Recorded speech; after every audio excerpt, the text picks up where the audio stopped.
Identifikasi zat-zat fisiologik urin. 1. Klorida. Persiapkan alat dan bahan, yaitu tabung reaksi yang bersih dan kering, kemudian HNO3 encer dan AgNO3 2%. Dan tak lupa juga sampel urin yang kita ingin periksa. Langkah yang pertama adalah masukkan 5 ml urin ke dalam tabung reaksi yang telah disiapkan sebelumnya.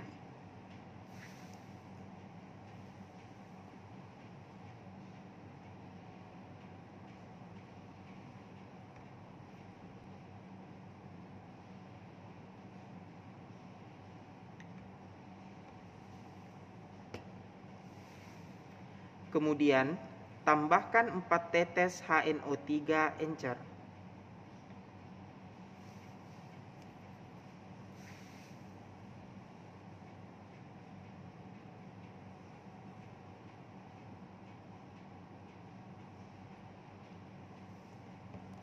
Kemudian, tambahkan juga 4 tetes AgNO3 2%.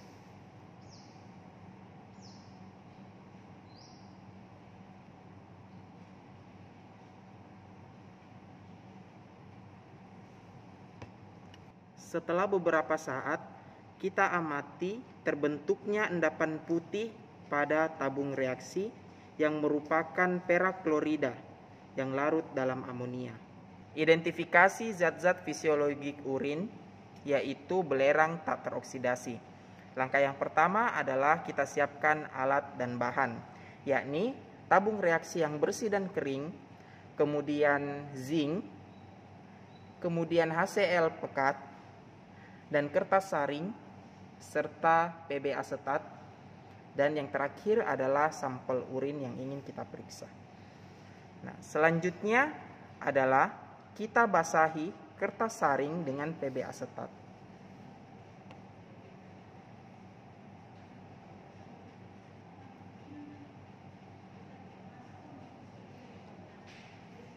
Lalu kita siapkan sebuah tabung reaksi yang bersih dan kering, dan kita masukkan 10 ml urin.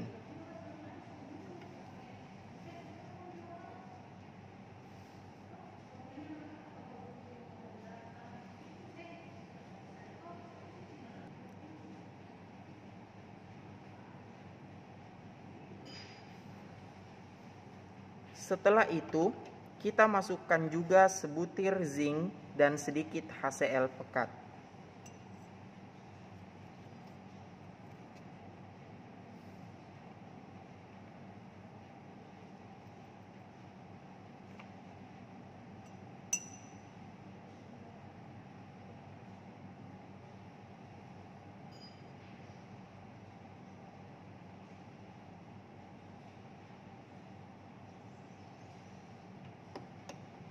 Kemudian kita tutup tabung tersebut dengan kertas saring yang telah kita basahi dengan PB asetat.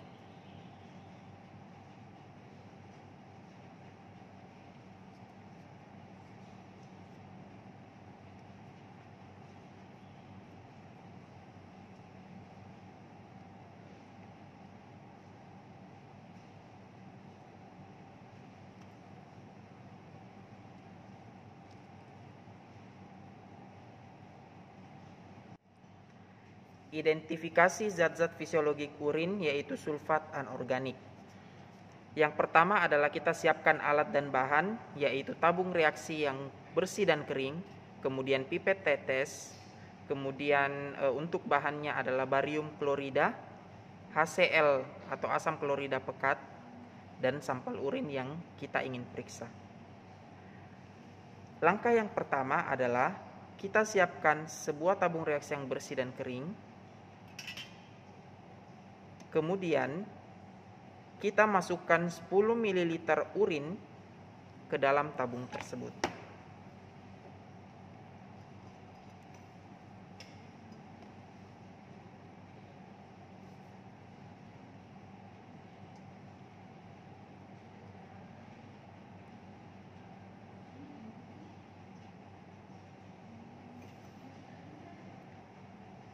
Kemudian kita tambahkan 1 ml asam klorida pekat dan 1 ml barium klorida.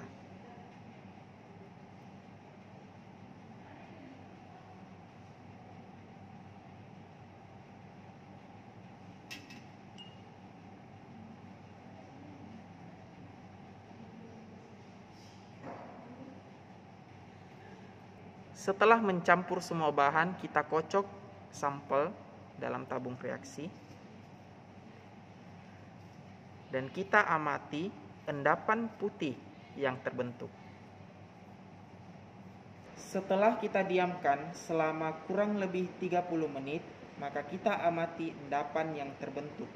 Endapan putih yang terbentuk menunjukkan adanya BaSO4 sebagai hasil reaksi dari sulfat anorganik yang bercampur dengan HCl pekat dan BaCl2 pada sampel urin.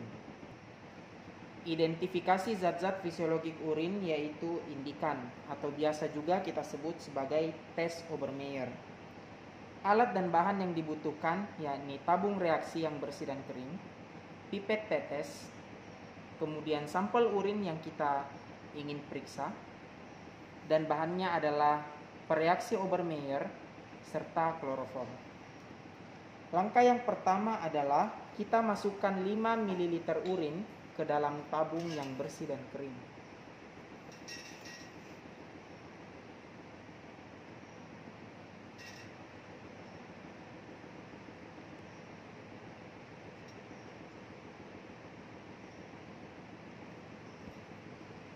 Lalu kita tambahkan 5 ml pereaksi Obermeyer.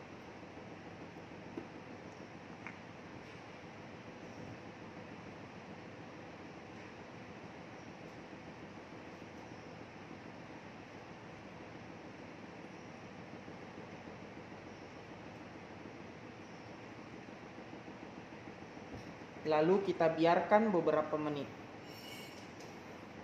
Tambahkan 3 ml kloroform ke dalam tabung.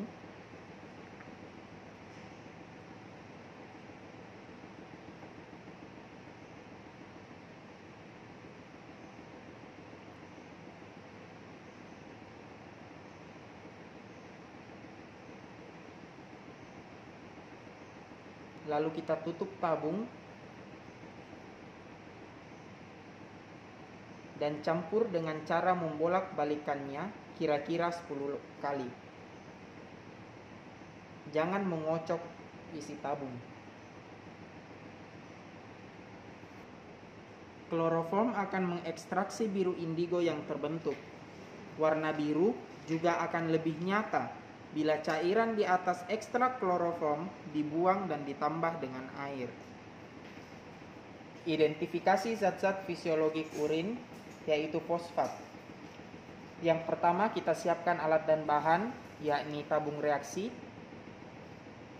kemudian pipet tetes, kemudian sampel urin, dan bahan-bahannya adalah urea 10%, molibdat spesial, dan larutan ferrosulfat spesial. Kemudian kita ambil satu buah tabung reaksi yang bersih dan kering, lalu masukkan 5 ml urin.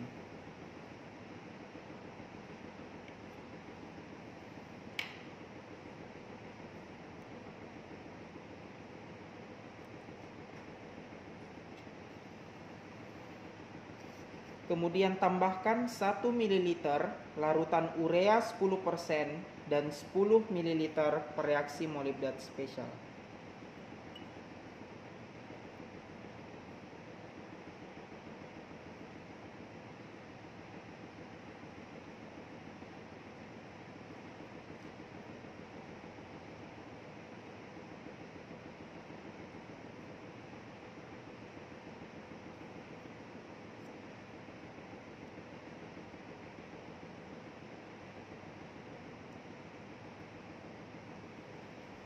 Kemudian campur dan tambahkan 1 ml larutan ferrosulfat spesial.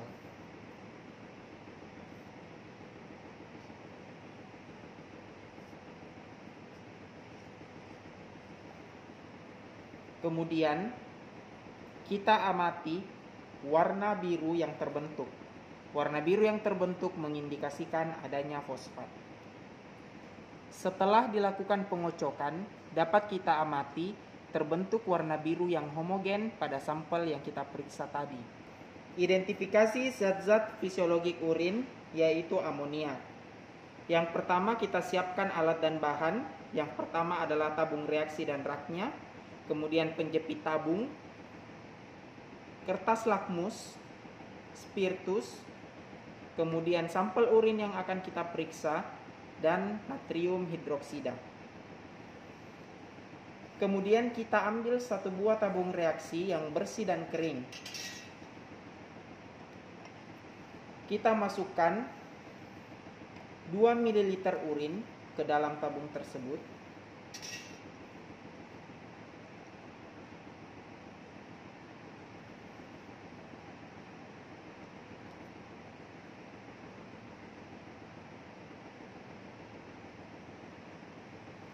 Kita masukkan kertas lakmus ke dalam 2 ml urin tersebut. Kemudian kita tambahkan larutan natrium hidroksida sampai kertas lakmus berubah warna menjadi biru.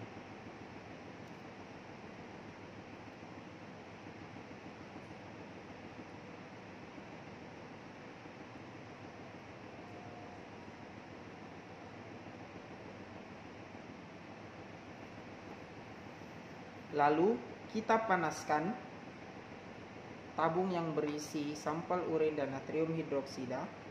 Kemudian kita perhatikan bau yang timbul dan uji uap yang terbentuk dengan kertas lakmus yang dibasahi.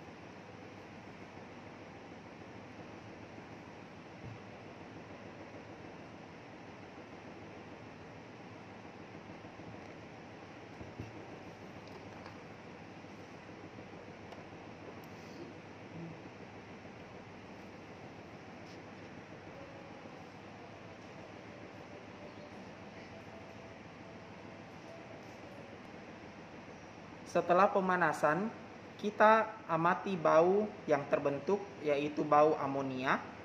Kemudian kita lihat juga bahwa kertas lakmus berubah warna menjadi biru, yang mengindikasikan adanya perubahan warna diakibatkan gas amonia yang terbentuk.